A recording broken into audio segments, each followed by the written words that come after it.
Hi, my name is Sophie Messager. I'm a doula, healer and body worker based in Cambridge, UK. And today I want to tell you about why I want to change the nature of the postpartum support and care in the UK.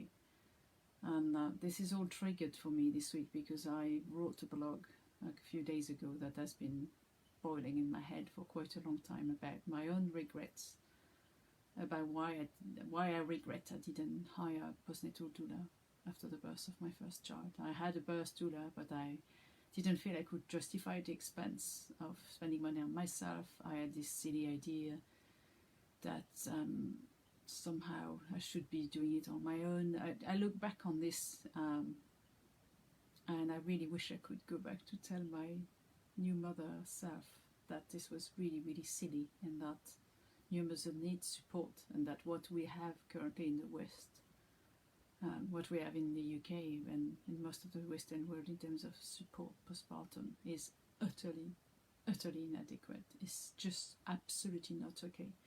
And I've written some blogs about this topic before because, again, I've had a story this week where a woman realised that all the presents were for the baby. And, you know, I've written blogs about this topic before, and I'll put a link under this video about it, but the baby doesn't give a fuck about the stuffed bears and the baby grows and the mother, the flowers, the balloons, all the kind of presents that are directed towards new parents. They're not what they need. So since I became a doula, and because I'm a knowledge junkie and I started learning a lot about postpartum practices and how things were done all around the world, I found that there is 4 main categories in which all postpartum traditions around the world fall into, including the UK, which is rest. So somebody has to take care of the household and the chores and stuff so the women can just rest. And that includes somebody being able to take care of the baby as well. Good food, so somebody has to cook nutritious food that typically most countries, most traditions have really specific food designed to restore the new mother. Some element of social support, so women is never alone at home with a new baby, because that's not normal. I felt shame about that when my first child was born, that I wasn't fulfilled by being a mother. You know, it's not normal to be alone at home with a baby all day. No culture does that. And then finally, body work, and that's the bit I feel most passionate about, because it's the one that's the least provided.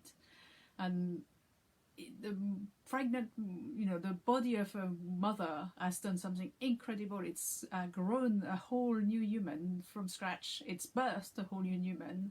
And the uterus has grown from the size of a pear to the size of the watermelon and back down again. And as this happened, all the muscles and joints and ligaments and stuff have accommodated and changed shape. And the fact that this happened, and then it has to happen backwards all over again, and the fact that this happened, and there's nothing in the medical support in the West to make sure that the body parts and organs and joints and muscles, they've all gone back where they belong. This is utterly rubbish. You know, I always joke that if men gave birth, there would be something on their chest to make sure that their body has healed, has gone back. You know, only last week I was with a new mother, and she said she was not from this country. She was utterly shocked by the 6 weeks postpartum check. You know, when she went to her 6 weeks check, they didn't even check her. They just checked the baby, and they asked her, you know, how she was doing, and then there was no physical check. There is no physical check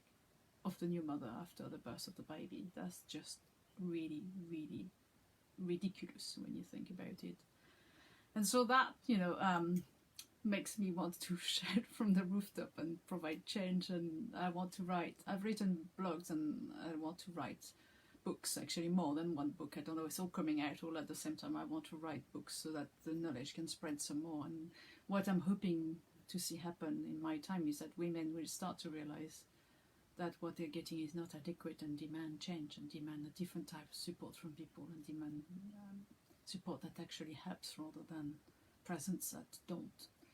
And so, you know, one of the things that I also found in the body work is that the body work involves massage, but also involves wrapping. So the wrapping is something that happens in every continent, same with the massage, by the way. And I believe we used to have similar practices in the West. It's just we've lost it. And as I've learned to massage new mothers, and as I've learned to wrap new mothers, I found that I've developed some kind of innate knowledge about that, because it's just touching lots of new mothers' body, you start to realize the similarities in how tremendous the changes are in the body after the birth, and how needed body work is. And that's something I really, really want to spread. I want every new mothers to get a massage. So if there's something you'd like to work with me on, and I'll put the link towards the blog and the link towards some of the workshop I'm planning to do in the summer around Rebozo and postnatal recovery massage. Thank you.